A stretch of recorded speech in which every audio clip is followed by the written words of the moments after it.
आप सभी को जय सिया राम।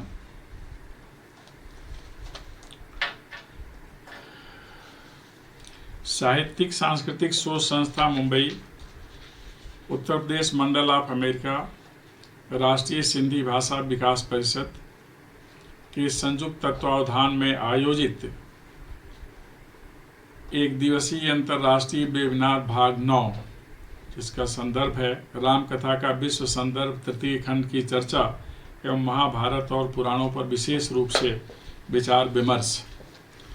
इस क्रम में इस डिजिटल प्लेटफॉर्म पर संबद्ध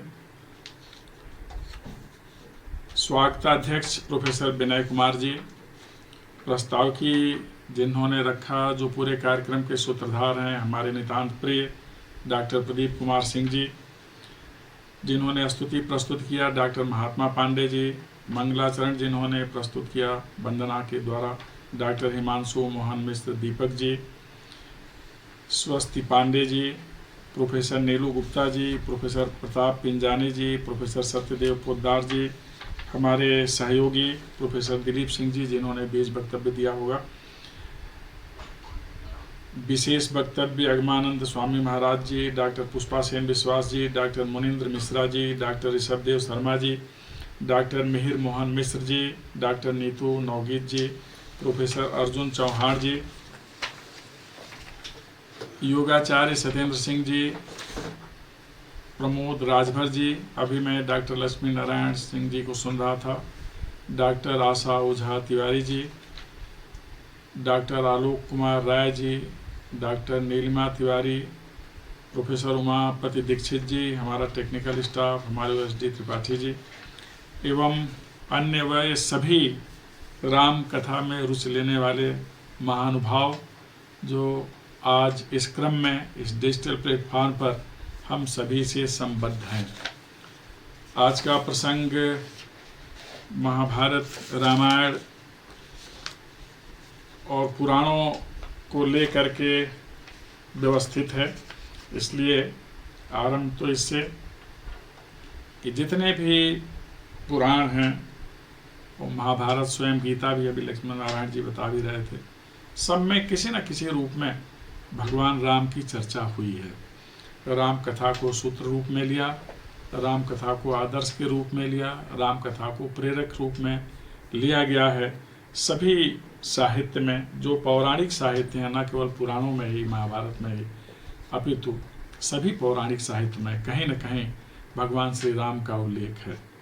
विशेष करके अग्नि पुराण में विस्तार से भगवान राम के गुणों की चर्चा है और उसमें उनके 43 गुण बताए गए हैं जो एक आदर्श राजा के लिए आवश्यक हैं। शौर्य, शील, धैर्य, अन्य 43 प्रकार के गुण। इस क्रम में अग्नि पुराण का विशेष महत्व है। स्कंद पुराण में स्वयं भगवान राम की ओर से यह वक्तव्य दिया गया है, भूयो भूयो भाविनो भूमिपाला नत्वा नत्वा याचते रामचंद्र। भगवान राम स्वयं उपस्थित जनों से, सभी देवताओं से अपने मन की बात कहते हैं कि यह राम आपसे याचना करते हैं कि मेरा मन केवल लोक हित में लगे, मैं किसी भी अवगुण का, जिससे मनुष्य का अपयश होता है, हानि होती है, विचार तक मेरे मन में ना आए। मैं केवल और केवल शुभ कार्य करूं, कल्याण करूं और निरंतर प्रजा रंजन में लगा रहूं, राम इसकी याचना करता है। यह भाव स्कंद पुराण में मिलता है। भगवत गीता में अभी आप बता ही रहे थे कि उन्होंने स्वयं अपने को पुरुषोत्तम राम के रूप में भी बताया। सम्राटों में राम स्वयं भगवान कृष्ण ही हैं, मर्यादा पुरुषोत्तम भी वही हैं। और जब भगवत गीता का पाठ होता है तो उसमें भी संक्षेप में राम कथा का वर्णन आता है। इस तरह से सर्वत्र राम ध्यातव्य हैं, सर्वत्र राम पाथेय हैं, सर्वत्र राम आदर्श हैं, सर्वत्र राम प्रेरक हैं। इसलिए सभी सदग्रंथों में भगवान राम की, माँ जानकी की चर्चा हुई ही है। कहा जाता है कि वह ग्रंथ सदग्रंथ बन जाता है जिसमें राम की चर्चा होती है। तो इस तरह सभी जो हमारे सदग्रंथ हैं कहीं न कहीं केंद्र में राम को लेकर चलते हैं। आज बहुत शुभ दिन है, गुरु पूर्णिमा, तो इसमें गुरु का ध्यान विशेष आवश्यक है और उसी गुरु का ध्यान करते हुए गुरु कैसे कवच है इसकी चर्चा मुझे आप सबसे करनी है। आरंभ में ही गुरु ब्रह्मा गुरु विष्णु गुरुर्देवो महेश्वरः गुरु साक्षात परब्रह्म तस्मै श्री गुरुवे नमः। तुलसीदास जी ने भी मानस में गुरु वंदना आरंभ में ही कर लिया है। बंदव गुरुपद कंज कृपा सिंधु न रूप हरि महामोहतम पुंज जा सुबचन रवि कर निकर, कि हम जो गुरु के चरण कमल हैं उनके रजकण की वंदना करता हूँ, क्योंकि गुरु अत्यंत महान है। भगवान राम जो नर रूप में हैं उनकी वंदना करता हूँ, उनकी कृपा से बहुत कुछ कल्याण होने वाले सर्वश्रेष्ठ गुरु हैं। महामोहतम पुंज जा सुबचन रवि कर निकर, जिनकी वाणी से जो अज्ञानता का अंधकार है, मोह का अंधकार है, वह सब सूर्य की रश्मियों की भांति उनकी वाणी उसे तहस नहस कर देती है। अर्थात हर तरह से हमें माया मुक्त होना है, मोह मुक्त होना है, अंधकार मुक्त होना है, तो गुरु के चरणों की वंदना करनी ही है। बंदौ गुरुपद पदुम परागा सुरुचि सुभाष सरस अनुरागा अमे मूरिमय चूरन चारु समन सकल भव रुज परिवारु, कि गुरु के चरणों की वंदना इसलिए आवश्यक है कि उसकी वंदना मात्र से ही हमारी जिह्वा के जो सद्गुण हैं वह जागृत हो जाते हैं, विशेष स्वाद मिलता है भगवान राम के स्तवन में। इतना ही नहीं, यह जो भगवान है गुरु के रूप में, उनसे विशेष अनुराग की प्राप्ति होती है और उन्हीं के कारण हमें वह संजीवनी मिल जाती है जो संपूर्ण भव रोगों का विनाश कर देती है। ये हमारे गुरु होते हैं।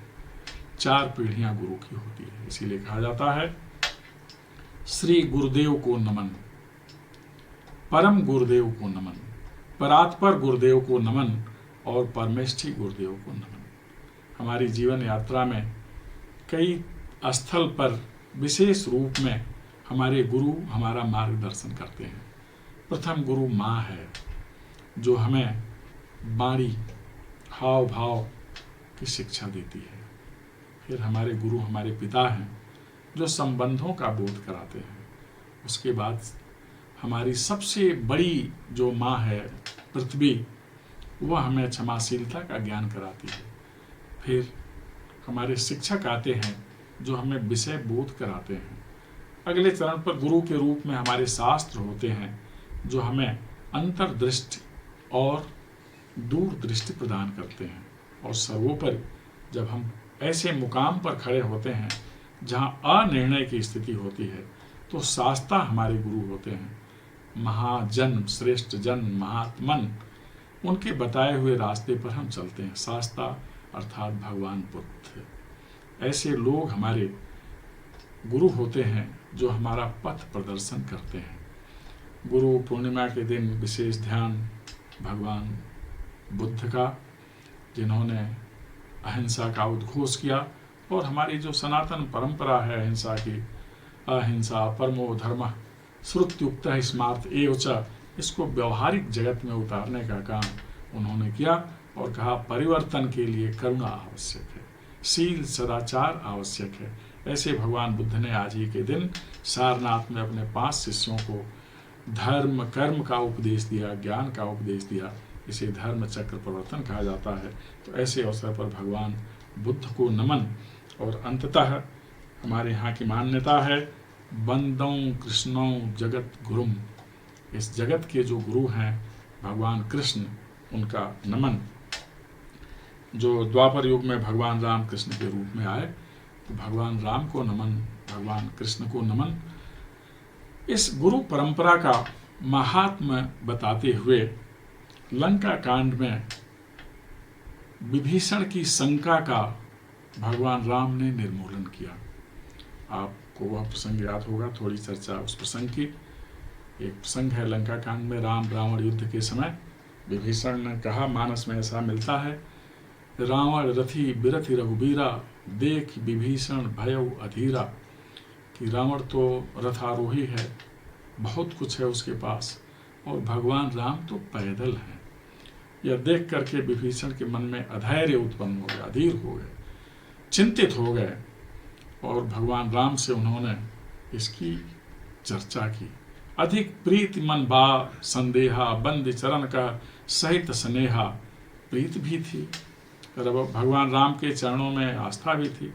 भगवान राम का बंधन करके उन्होंने कहा, नाथ न रथ नहीं तन पद त्राना, कई विधि जीतब वीर बलवाना, सुनो सखा कह कृपा निधाना, जय जय होय सो स्यंदन आना। कि प्रभु आपके पास तो रथ नहीं है, वह बहुत वीर है, आप कैसे विजयी हो सकते हैं।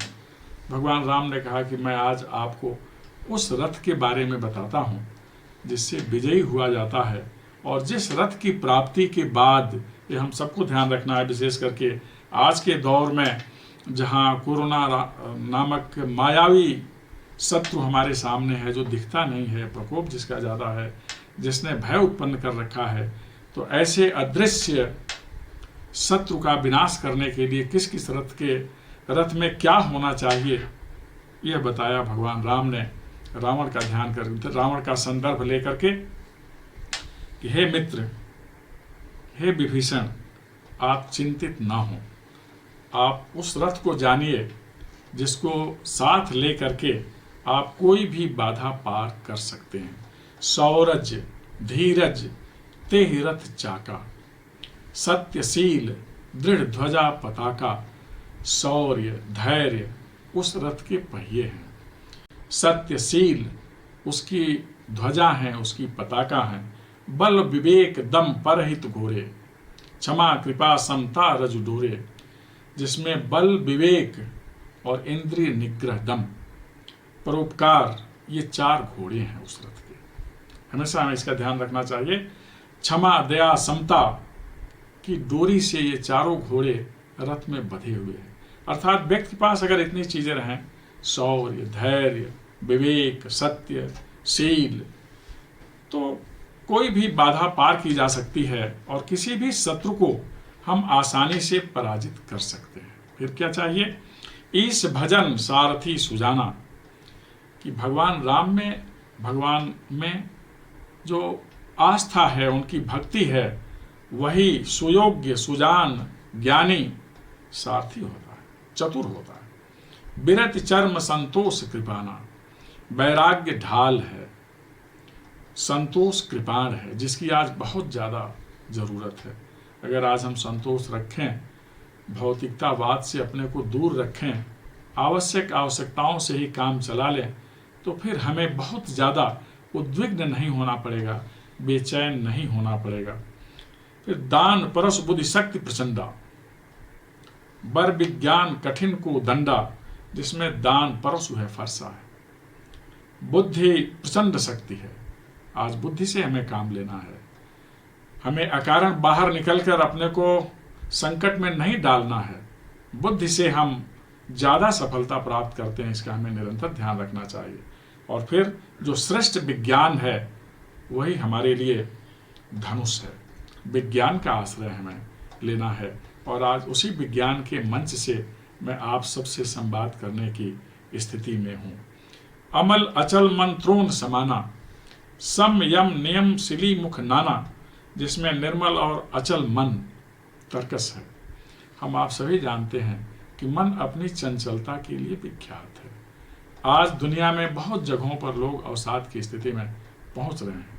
उससे मुक्ति का उपाय जो बताया गया है, वह मेडिटेशन है, ध्यान में हम मन को केंद्रित करते हैं। यह जो अचल मन है, यही तर्कस होता है, हमें इसका विचार करना चाहिए। फिर जो नियंत्रित मन है, सम, नियम माने अहिंसा में हमारी रुचि हो, हम हिंसक ना हो।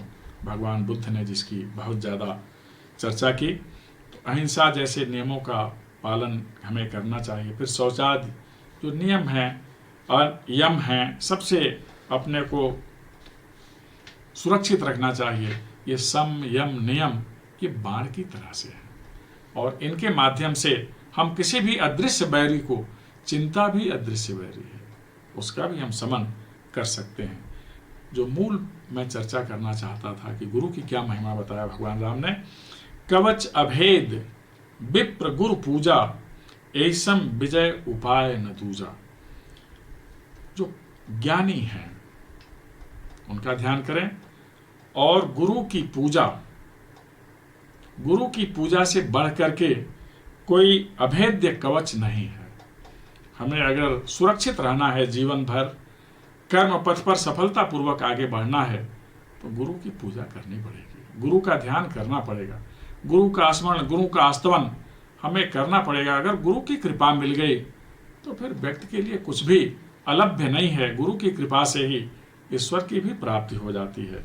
इसलिए गुरु की कृपा, गुरु की पूजा यह अभेद्य कवच है। ऐसम विजय उपाय न दूजा, और इसके समान विजय का कोई दूसरा उपाय नहीं है। कहा प्रभु राम ने विभीषण जी से, सखा धर्म में असरथ जाके, जीतन कहन कतहु रिपुता के। जिसके पास इस प्रकार का रथ होगा उसके लिए संसार में कोई बैरी हो ही नहीं सकता, क्योंकि कोई ऐसा बैरी है ही नहीं जिसको यह रथ पराभूत ना कर दे। मेरा आशय इसी से है कि भगवान राम ने भी अपने को सुसज्जित किया था अपने गुरु की कृपा से, गुरु की वंदना से। हम आप सभी जब मानस से अवगत होते हैं, अध्ययन करते हैं और उस क्रम में आगे बढ़ते हैं, तो जहाँ भी आश्रम है भगवान राम गुरु का वंदन करते हैं। इसलिए हमें गुरु का विशेष वंदन करना चाहिए, गुरु की कृपा प्राप्त करनी चाहिए। यह रथ भगवान राम के पास है, इसलिए वह अजेय है। यह रथ आपके पास हो जाए तो आप भी किसी भी अदृश्य बैरी का समन कर सकते हैं, चिंताओं से मुक्त हो सकते हैं, शोक से मुक्त हो सकते हैं। यह कथा सुना करके उन्होंने विभीषण को प्रसन्न किया। विभीषण स्वयं आश्वस्त हो गए। कालांतर में राम रावण युद्ध हुआ। भयंकर घटनाओं के बाद फिर इंद्र का रथ आया। उसके बाद फिर प्रभु राम ने दशानन का वध किया, उसे रामलोक में भेजा, और इस तरह से लंका कांड अपने विश्राम पर पहुंचता है। मेरा मूल आश्रय इसी से था कि राम भी गुरु पूजा को ही सफलता के लिए कवच और लंब मानते हैं। अगर गुरु की कृपा है तो निश्चित रूप से हम अपने अभिष्ट लक्ष्य की प्राप्ति कर सकते हैं। आज गुरु पूर्णिमा है। ऐसे अवसर पर जो सबसे बड़े गुरु हैं भगवान राम, भगवान कृष्ण, भगवान शिव, ये सभी हम लोगों का मंगल करें और हम सभी अपने शुभ अभीष्ट की प्राप्ति करें। आप सभी ने ध्यानपूर्वक सुना, आपको बहुत बहुत धन्यवाद। और अंत में श्री राम मैं सब जग जाने, करो प्रणाम जोर जो पानी। जय श्री राम।